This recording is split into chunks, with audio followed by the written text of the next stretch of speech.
Bonjour, soyez les bienvenus dans la semaine de l'écho. Comment entreprendre et développer ses activités en Afrique? Guerre commerciale, conflits régionaux, changement climatique, endettement, baisse de l'aide internationale. Les défis ne manquent pas, malgré ces chocs en série. Pourquoi et comment faut-il investir en Afrique? Comment accompagner la transition numérique et énergétique? Comment miser sur la jeunesse africaine et créer des emplois? Eh bien, on en parle tout de suite avec nos invités qui sont venus de République démocratique du Congo, de Côte d'Ivoire et du Cap-Vert. À commencer par vous, Elisabeth Moreno, entrepreneure, présidente du conseil d'administration de Ring Capital et Ring Africa, ancienne ministre déléguée à l'égalité entre les femmes et les hommes, à la diversité et à l'égalité des chances. Bonjour à vous. Bonjour, Karina Chabour. C'est un plaisir d'être ici. Merci pour votre invitation. Jean-Clément Djambilay, économiste, entrepreneur congolais, pasteur, fondateur et PDG du Djambilay Business Center. Bonjour à vous. Bonjour, madame. Grace Gomé-Kemet, ingénieure et fondatrice de Lighton, constructeur de centrales électriques pour l'industrie ou l'administration utilisant des énergies renouvelables. Bonjour à vous. Bonjour Karina, merci de m'avoir invitée. Je vous en prie. Gérard Ngongo Kalala, entrepreneur en Allemagne et en République démocratique du Congo, fondateur de Gross Invest Hub, plateforme de coaching pour des PME allemandes, mais pas que. Vous nous expliquerez ça dans un instant. Bonjour à vous et merci d'avoir accepté notre invitation. Bonjour Karina. Alors vous avez tous en commun d'être des entrepreneurs, membres de la diaspora pour certains, avec une double nationalité, une double culture. Vous participez ce samedi au forum Richesse d'Afrique. C'est d'ailleurs cet événement dédié à l'investissement et à l'innovation en Afrique qui vous réunit aujourd'hui. Je me tourne vers vous, Elisabeth Moreno. Vous êtes marraine de ce forum. Dans le passé, vous avez été ministre. En 2021, vous aviez même participé avec Emmanuel Macron à un sommet Afrique-France à Montpellier. On en avait beaucoup parlé sur cette émission, d'ailleurs, sur cette antenne. Alors, quelle différence entre ces grands sommets et ce nouveau forum d'entrepreneurs ? Ce sont deux choses totalement distinctes dans le sens où le sommet Afrique-France était un sommet plutôt institutionnel, organisé donc par le gouvernement français, avec des Africains venus de tous les horizons, de tous les domaines, de tous les secteurs. Il y avait des sportifs, il y avait des entrepreneurs, il y avait des ONG, il y avait vraiment un mélange de beaucoup de domaines d'activité. Richesse d'Afrique, ce sont des entrepreneurs qui parlent à des entrepreneurs. Et quand je dis des entrepreneurs, je parle évidemment de femmes et des hommes. Et quand le docteur Djambilay m'a proposé d'être marraine de cet événement, j'ai immédiatement dit oui, parce que, vous l'avez dit, l'Afrique a rencontré beaucoup de difficultés de par son passé. On dit aujourd'hui que l'Afrique est en retard. Moi, je pense que l'Afrique n'est absolument pas en retard. Aujourd'hui, elle est en mouvement et elle crée et elle innove et elle a besoin de ces femmes et de ces hommes pour y arriver, qu'ils soient sur le continent ou dans les diasporas. On va y venir. Je me tourne vers vous, Jean-Clément Djambilay. Vous êtes à l'initiative de ce forum. En matière de développement en Afrique, les entrepreneurs sont-ils plus efficaces que les grands discours, que les politiques ? Bien sûr, et on doit encourager vraiment, en tout cas, les entrepreneurs qu'aujourd'hui, comme disait tantôt Madame Elisabeth Moreno, l'Afrique, c'est une terre d'opportunités et les Africains ou les entrepreneurs, d'une manière générale, il y a quelques temps passés en arrière, ils trouvaient que c'était vraiment, en tout cas, impossible et comment on pouvait se lancer en Afrique pour entreprendre. Aujourd'hui, nous croyons, malgré et contre tout, que c'est une terre d'opportunité pour investir en tant qu'entrepreneur et cela dans tous les domaines. Et nous poussons vraiment la jeunesse et nous sommes de ceux-là qui avons passé beaucoup de temps en Europe et aujourd'hui nous avons entrepris, nous avons réussi en Afrique et nous disons que l'Afrique c'est vraiment en tout cas une terre d'opportunité pour les entrepreneurs actuellement. Alors cette semaine se tenait à Abidjan le Africa CEO Forum, également baptisé le Davos africain, avec 2500 patrons et 6 chefs d'État. Écoutez, Mactar Diop, ancien ministre sénégalais de l'économie et actuel directeur de la Société financière internationale. C'est précisément dans ces moments de turbulence que nous devons viser plus haut, penser plus grand, agir plus vite. Il s'agit de saisir le moment. Nos minerais critiques, stratégiques dans une économie numérique et décarbonisée, doivent devenir un levier de création de valeur locale. Le continent ne peut plus se contenter d'exporter des ressources brutes. Il doit bâtir des valeurs locales robustes, compétitives, créatrices d'emplois. Votre forum est-il concurrent ou complémentaire de ces grandes messes très politiques comme celle de Dakar? On est complémentaire à tous les niveaux. On ne peut pas parler de la concurrence et nous croyons réellement que c'est un bon départ. Et aujourd'hui, même avec Richesse d'Afrique, nous croyons que de partout où les Africains se retrouvent, comme nous le disons, richesse d'Afrique. L'Afrique, c'est une richesse. La richesse, ce n'est pas simplement nos minéraux. La richesse, c'est aussi la culture. La richesse, c'est aussi les hommes et les femmes qui composent l'Afrique et qui sont disséminés à travers le monde. Donc, nous venons pas pour dire une concurrence, mais pour compléter ce qui s'est fait à Dakar. Grace Gomé-Kemet, face aux défis nombreux que doit relever l'Afrique, vous diriez que toutes ces initiatives sont bonnes à prendre? Bien sûr que toutes ces initiatives sont bonnes à prendre, à mon avis, parce que, comme le disait le docteur Diambilay, partout où se trouvent les membres de la diaspora, donc les Africains, il y a besoin de concertation, il y a besoin de réflexion pour marcher, on va dire, d'un commun accord. Donc, oui. Gérald Ngonko-Galala, vous n'êtes pas habitué des sommets, c'est ce que vous me disiez en préparant cette émission. Oui, pas habitué, mais je ne participe simplement pas, pour des raisons que je vous ai dit que je peux élaborer ici. J'ai été dans certains sommets. Ça a toujours été, parce que je travaille aussi avec des politiciens, notamment les politiciens congolais, ça a toujours été, comme je ne sais pas si vous l'avez dit, ça a toujours été beaucoup de discours et pas de concret. La raison pour laquelle même on parle de Richesse d'Afrique, la raison pour laquelle je suis venu, c'est parce qu'on m'a dit que ce sont les entrepreneurs qui parlent aux entrepreneurs. Donc ce n'est pas un politicien qui vient pour les discours, ce qu'on a beaucoup eu en Afrique. On aime ça, mais à la fin, le politicien n'est pas vraiment dans l'entrepreneuriat. Donc il peut avoir l'initiative, mais il ne va pas être là dans l'entrepreneuriat. Mais c'est l'entrepreneur qui peut bien guider l'autre entrepreneur. Et c'est la raison pour laquelle moi, je ne participe normalement pas dans des forums. Si je participe, ça veut dire que je viens pour les entrepreneurs qui sont déjà là. Mais peut-être que je peux ajouter une chose que Makhtar Diop a mentionnée.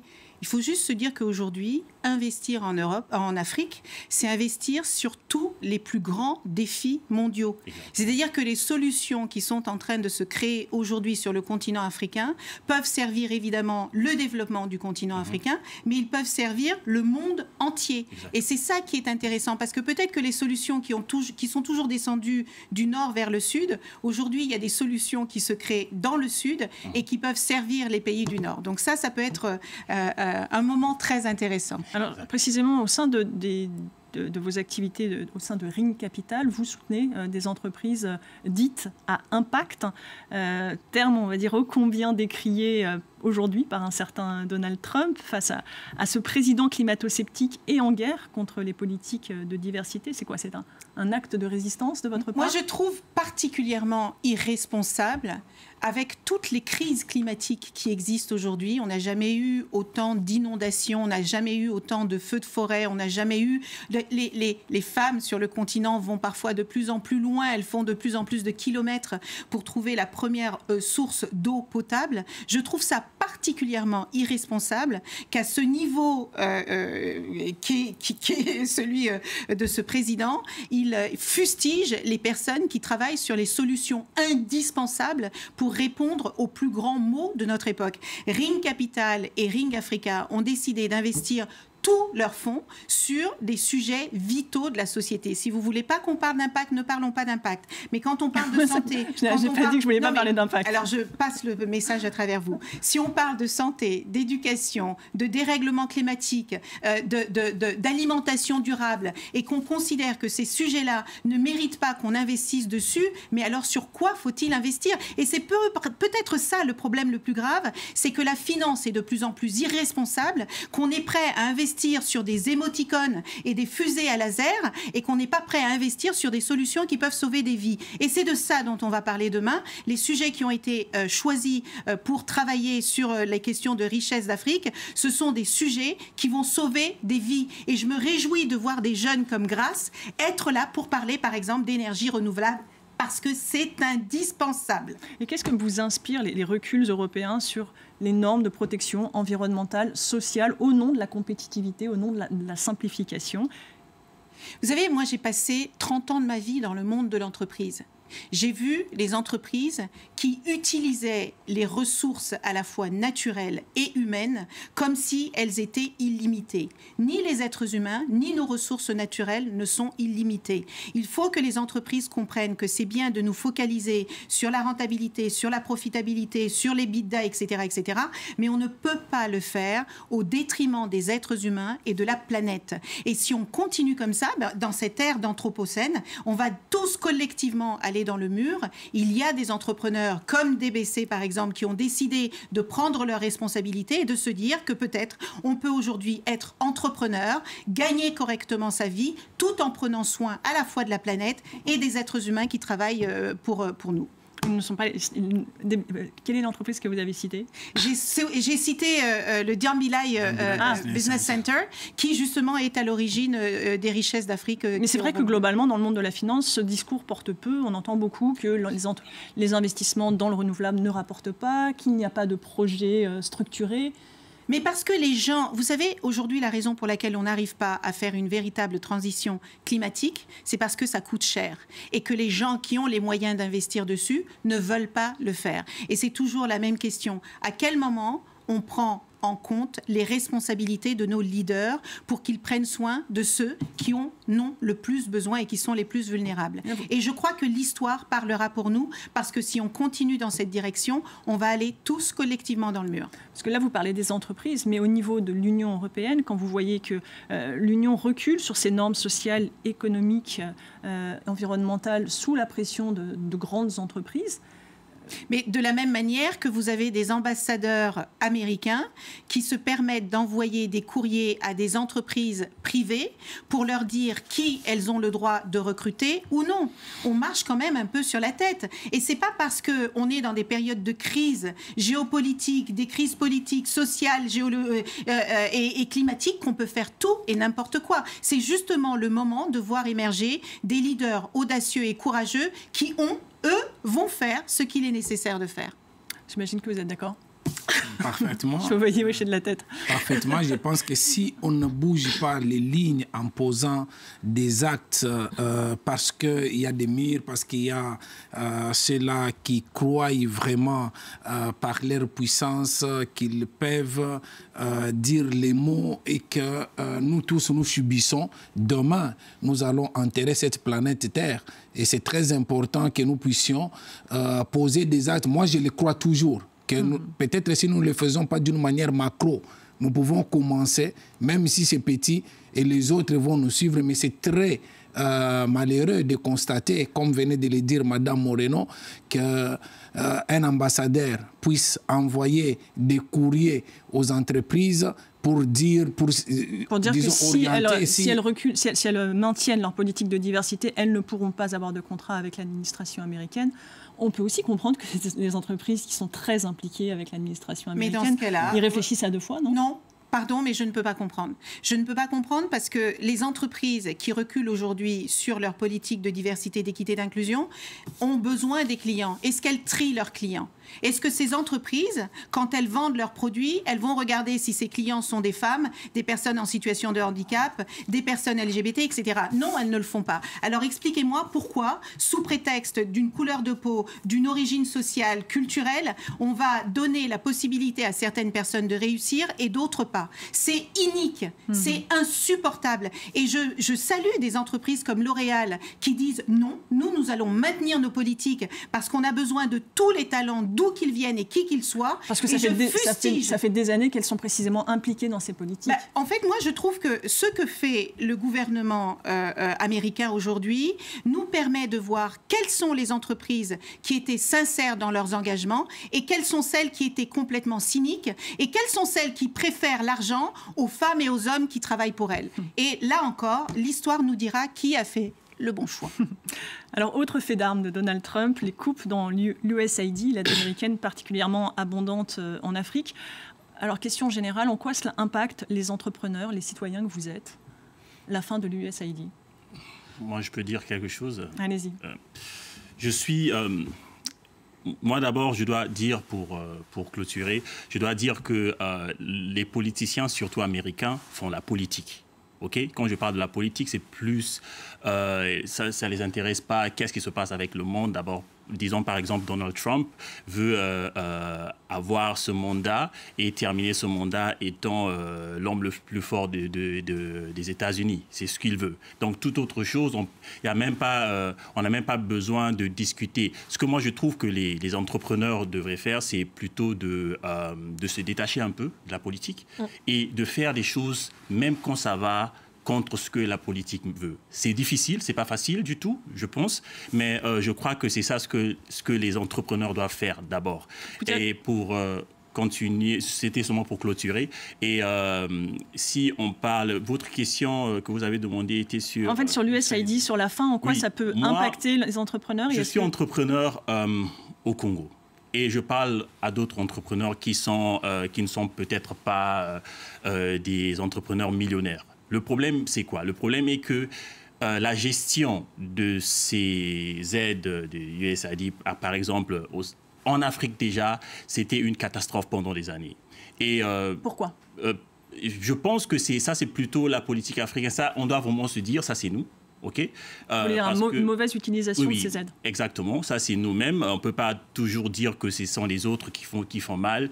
Le fait que Trump, comme je viens de dire, Trump décide ce qu'il décide ou le gouvernement Trump décide ce qu'il décide, ça n'a rien à voir avec tout ça. C'est parce que Trump veut être l'homme le plus puissant du monde et veut établir des choses. Mais la vérité est que l'USAID n'a jamais vraiment aidé la population comme on pense que l'USAID devrait aider la population. J'ai parlé avec beaucoup d'organisations et beaucoup de chefs d'organisations qui m'ont eux-mêmes dit que,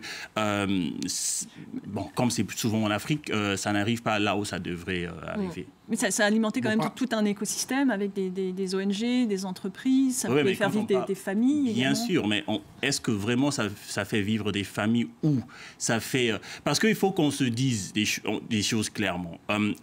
Vous savez, je vous ai dit une fois, l'Afrique n'a pas besoin de l'aide.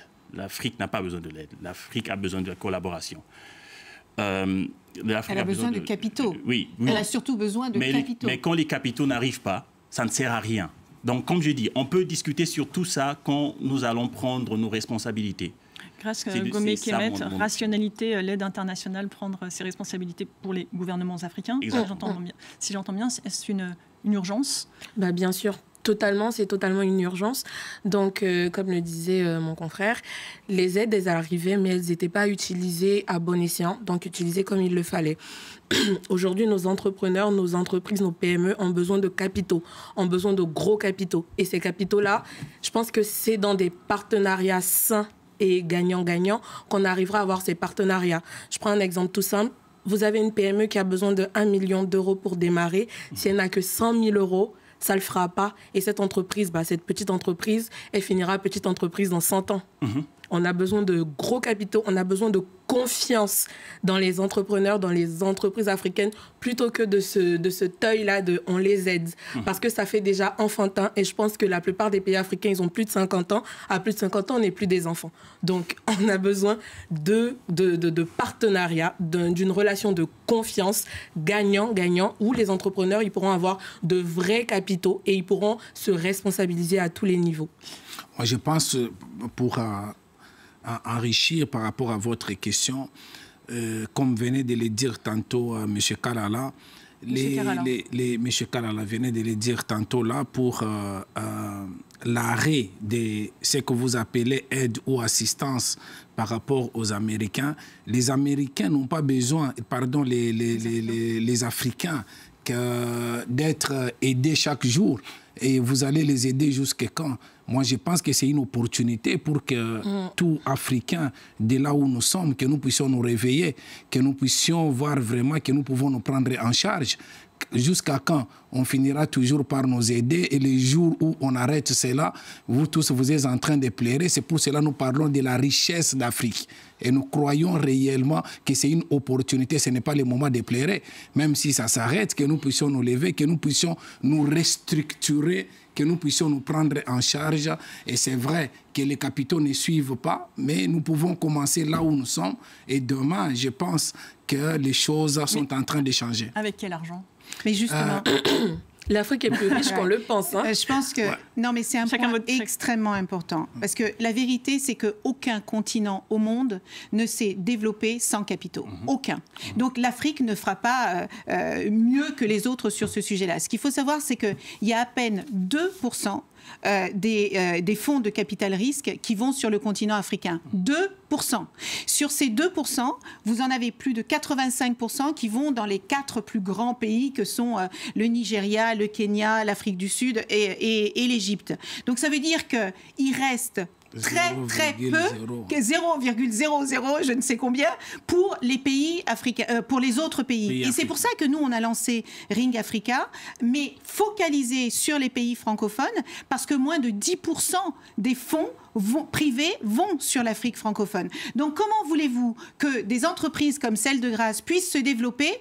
Elle peut avoir les meilleures idées du monde s'il n'y a pas des fonds privés et des fonds publics qui viennent soutenir ces entrepreneurs qui ne manquent pas d'idées. Ils ne manquent pas d'idées, ils manquent juste de moyens de les réaliser. Et c'est là qu'on peut faire la différence, et c'est là aussi que ce genre d'événement comme celui de Richesse d'Afrique peut faire émerger des talents qui cherchent des capitaux. Et je crois d'ailleurs que le docteur Diambilay a prévu de récompenser des startups qui ont des bonnes idées. Ne nous dites pas tout. Précisez-nous comment vous êtes financé, et est-ce que on a parlé de capitaux privés, mais également, est-ce que, je ne sais pas, la France peut-elle jouer davantage? Peut-elle occuper le vide laissé par l'USAID, l'Union européenne? Mais nous l'espérons, mais pas totalement, parce que le docteur a raison quand il dit que c'est une opportunité. Ce qui est en train de se passer là est une opportunité pour les Africains, où qu'ils se trouvent sur la planète, de concentrer leurs capitaux sur le développement du continent africain. Que ce soit ceux de la diaspora ou ceux du continent, plutôt que d'investir ailleurs, parce que moi je rencontre avec tristesse beaucoup d'Africains qui ont réussi, qui ont beaucoup de capitaux, et qui, plutôt que de les investir sur le continent, préfèrent les investir à l'extérieur. Et l'autre chose, c'est que évidemment, l'Europe et la France, par exemple, se plaignent d'avoir perdu leur place sur le continent africain en faveur des Chinois, des Indiens, des Turcs, des Russes.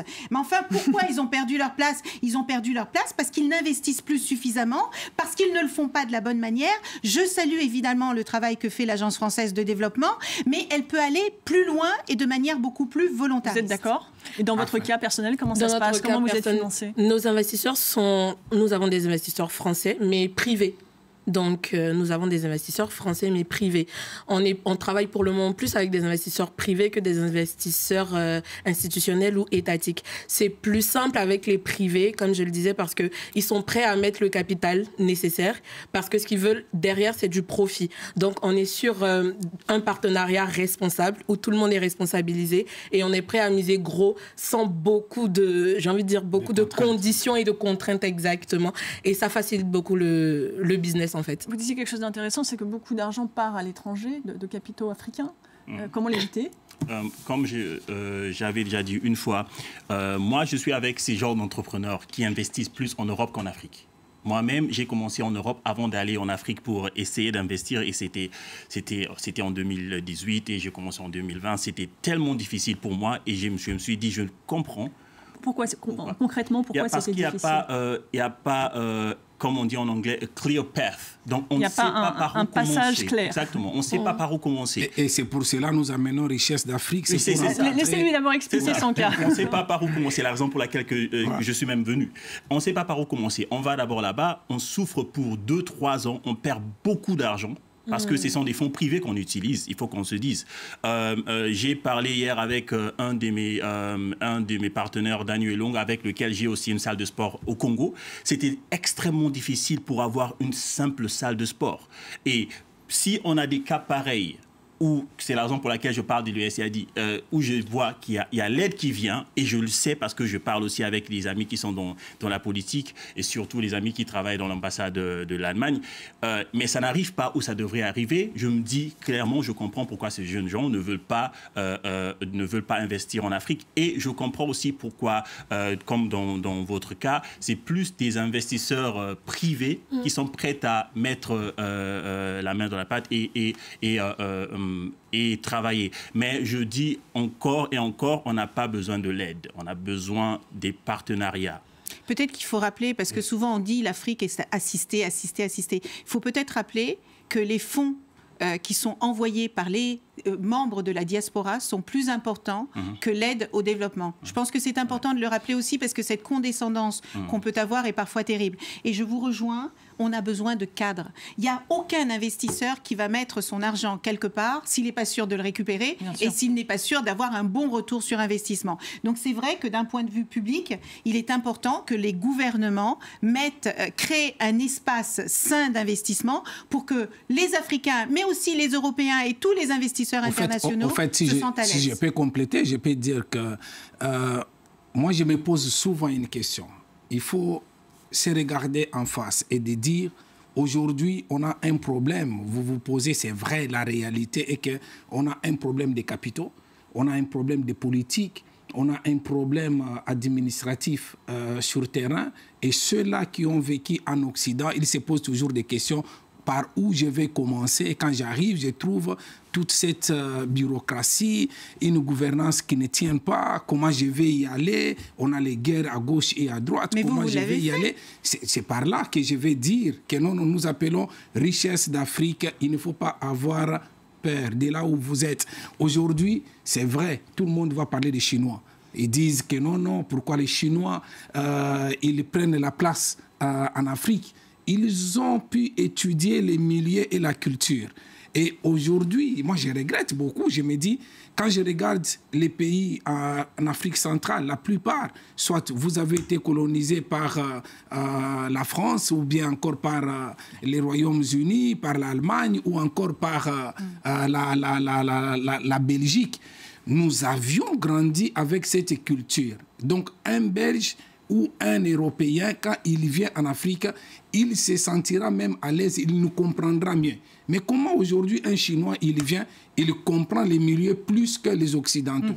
Et aujourd'hui, vous allez dire que non, les Européens ne se retrouvent pas. Et nous insistons encore une fois, richesse d'Afrique, nous venons pour dire aux Occidentaux de ne pas avoir peur de venir investir et de laisser simplement que ce soit une affaire des Chinois, une affaire des Orientaux. Venez et nous sommes là pour que nous puissions aider, que ce soit la diaspora, que ce soit les Occidentaux, pour leur donner ces cadres en leur disant nous pouvons vous faciliter la tâche d'une manière ou d'une autre avec les politiques pour éviter la bureaucratie, avec aujourd'hui tout le monde a peur. En disant par exemple en République démocratique du Congo, aujourd'hui on va parler de la guerre qui sévit à l'Est, que nous condamnons, que nous ne voulons pas, une guerre qui est injuste, mais quand vous regardez malgré cette guerre, les Chinois continuent à travailler en République démocratique du Congo, et les Américains avec ce que nous attendons, et nous croyons que ça va aboutir à quelque chose de bon. Mais pourquoi les Européens vont rester toujours en arrière? Et nous leur disons, nous avons vécu avec vous, nous vous comprenons mieux. Nous voulons que les Européens viennent investir réellement. Regardez, encore une fois, mon confrère, quand il est en train de parler, vous sentez réellement qu'il n'est pas seul. Ils sont plus nombreux. Et c'est pour cela, nous venons richesse d'Afrique pour vous dire, nous créons un cadre pour que vous ne puissiez pas avoir peur, que vous veniez travailler. Vous apportez des solutions, on l'a compris. Est-ce que dans sa guerre commerciale, on a vu Donald Trump qui semblait épargner la République démocratique du Congo? Est-ce que c'est sans doute parce que le pays regorge précisément de ces métaux stratégiques, de ces terres rares? La République démocratique du Congo, c'est une terre, c'est un pays qui est trop ouvert. Moi, je ne crois pas que même si les Américains venaient aujourd'hui, si bien sûr les Américains prendront leur part des gâteaux, mais si la population d'une manière ou d'une autre s'est retrouvée, moi, je crois que ce n'est pas quelque chose qui est mauvais, et je ne crois pas qu'aujourd'hui, la politique de la République démocratique du Congo empêcherait des Européens à venir aussi comme des Américains les veulent maintenant. Je ne crois pas. Moi, je crois que non, le Congo est ouvert. C'est une réalité qu'ils ont besoin de ces ressources naturelles. Bien sûr, ils ont besoin. Mais aujourd'hui, la politique, elle est différente. Évidemment, mais Donald Trump, c'est un businessman, ok? C'est un businessman. Il va épargner ceux qui lui sont utiles et il va écraser ceux qui ne lui sont pas utiles. Mais comment on n'aurait aucune des technologies que nous avons aujourd'hui si ça n'était les ressources africaines? C'est une réalité. Et comment faire en sorte pour que ces ressources, elles profitent davantage aux populations locales? Mais non, maintenant, par exemple, ce qui se passe en République démocratique du Congo, il y a peut-être la désinformation. D'autres disent, est-ce qu'en faisant cela, on veut donner les minéraux gratuitement aux Américains? Moi, je ne crois pas. Moi, je crois que non, aussi, c'est quelque chose qui est fait dans ce qu'on appelle gagnant-gagnant et que la population peut se retrouver d'une manière vraiment ce qui n'est pas le cas aujourd'hui. Non, je pense que il y a beaucoup de réalités. Aujourd'hui, quand on parle de la chaîne de valeur, on prend tous les minéraux, on va les transformer dans les pays, qui exploitent ces minéraux en République démocratique du Congo. Mais il y a la chaîne de valeur que si nous les faisons sur place, ça éviterait et la population va se retrouver dans beaucoup. Je peux aller même loin. Il faut que la parole circule, je suis désolée. Pardon. Allez-y, vous vouliez réagir. Non, ce que je peux ajouter, ça va aussi dans cette direction, c'est que le problème que nous avons, c'est que nous exportons nos biens bruts. Tout à fait, c'est ça qui doit s'arrêter. Il n'y a rien qui est fait en Afrique, c'est la raison pour laquelle on ne gagne rien. Donc, ce que les politiques africaines devraient faire, c'est d'abord parce que quand Donald Trump vient et propose quelque chose, on ne va pas dire oui et amen seulement parce qu'il a proposé quelque chose. Bien sûr qu'on veut que la valeur se crée d'abord en Afrique. Mais ce que nous faisons, ce qu'on a fait d'ailleurs depuis des années, c'est toujours, on parle toujours de la richesse au Congo, c'est le coltan, blablabla, mais le pays ne peut pas survivre comme ça. Quand on n'exporte que nos valeurs brutes, ça n'a pas de sens du tout. Et là, la politique africaine devrait se concentrer sur la négociation pour créer d'abord des emplois aussi, on peut créer des emplois comme ça, et pour d'abord créer des produits sur place, locaux, et exporter. On ne va pas toujours exporter nos produits. Moi, je voudrais vraiment, j'ai beaucoup de choses à dire. Oui, mais attendez, parce que non, il nous reste peu de temps. Excusez-moi, je vais être obligée de vous couper. Vous disiez tout à l'heure quelque chose d'intéressant. Vous disiez que quand on était créancier, c'était important qu'on ait la certitude de récupérer l'argent qu'on a prêté.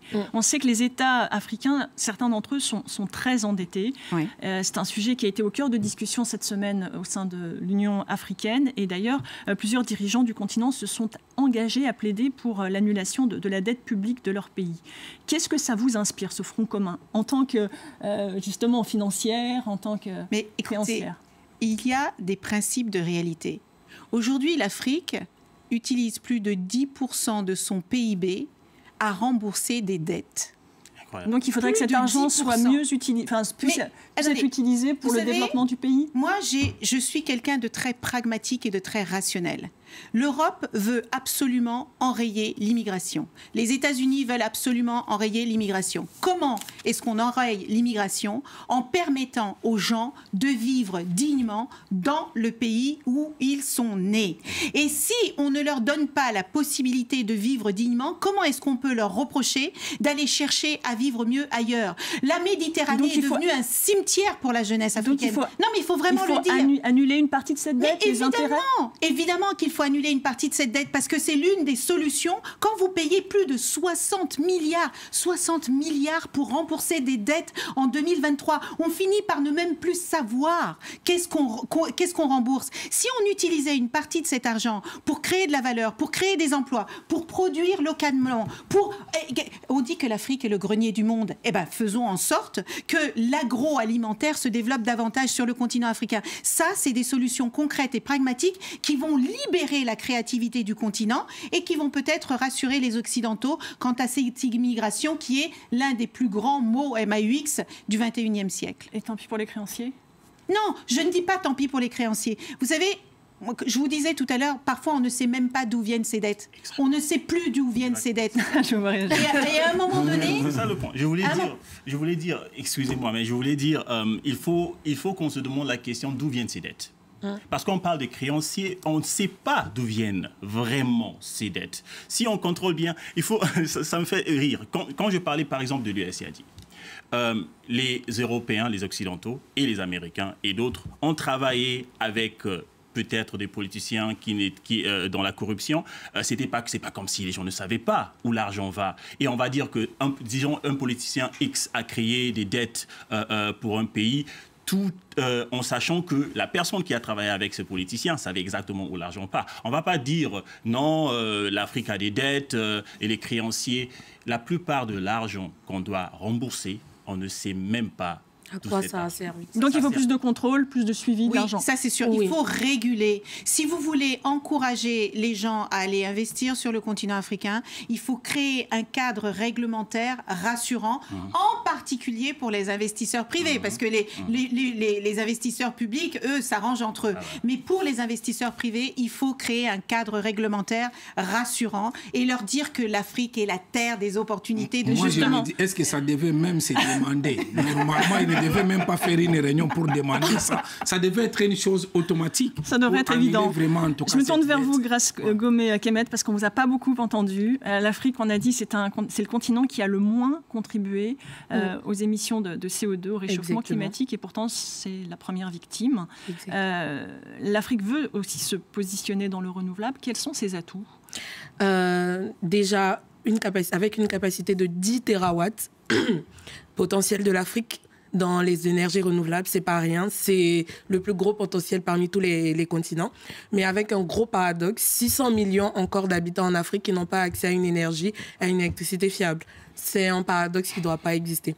Et aujourd'hui, quand l'Afrique veut se développer industriellement ou même juste pour avoir de l'électricité, on nous dit attention, le climat. On est d'accord, c'est vrai. Il y a le climat qui se dérègle et tout.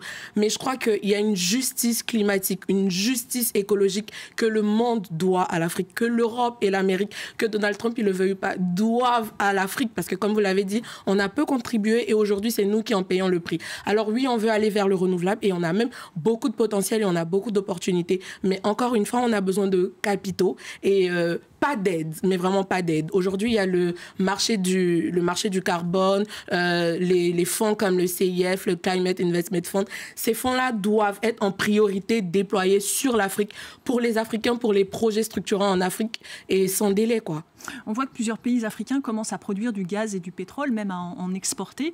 Oui. Est-ce que vous dites que c'est un mal nécessaire pour sortir de ces dépendances en matière d'énergie, ou c'est une occasion perdue pour la transition énergétique en Afrique? Aucunement, pas du tout, pas une occasion perdue. C'est pas un mal nécessaire, c'est juste une nécessité. Il n'y a pas encore de mal, c'est une nécessité. Aujourd'hui, il y a de la place pour tout. Il faut savoir bien utiliser chacun. Dans tous les pays, on a un mix énergétique, on appelle mix énergétique parce qu'il y a beaucoup de sources d'énergie. En France, par exemple, il y a le nucléaire, mais il y a aussi d'autres sources. Donc, pourquoi est-ce que les pays d'Afrique ne pourraient pas se constituer un mix énergétique? Tout est une question de part dans la pollution, dans la détérioration de la nation. C'est quoi la part des pays africains? Et c'est ce qu'on nous dit jamais. Parce qu'on est à 0,00% devant des États-Unis qui sont à quoi? La Chine qui est à quoi? Donc, c'est pas un mal nécessaire, c'est une nécessité, c'est pas un mal, c'est une nécessité pour les Africains d'utiliser toutes les énergies dont ils disposent à date pour pouvoir se développer. On a envie d'utiliser les énergies renouvelables, on a envie aussi d'utiliser le gaz, on va pas juste fermer notre sous-sol, quoi. Bon, il nous reste très peu de temps, je crois moins de 2 minutes, m'a-t-on dit. Peut-être pour conclure, qu'est-ce qu'on peut apprendre de l'Afrique et quels sont vos conseils, vos 2 conseils pour entreprendre en Afrique? La première chose que moi je peux dire, c'est qu'on peut apprendre de l'Afrique la résilience que j'ai pas vue ailleurs. Après tout ce temps-là... Vous avez aussi eu des difficultés pour créer des entreprises en Allemagne, hein, pas qu'en Afrique. Oui, mais en Afrique, c'était pire. Peut-être parce que je suis habitué, j'ai grandi en Allemagne, c'est peut-être facile pour moi. Mais je dirais aussi pour l'Afrique, le conseil que je donnerais à tout le monde, comme vous l'avez dit, il ne faut pas avoir peur.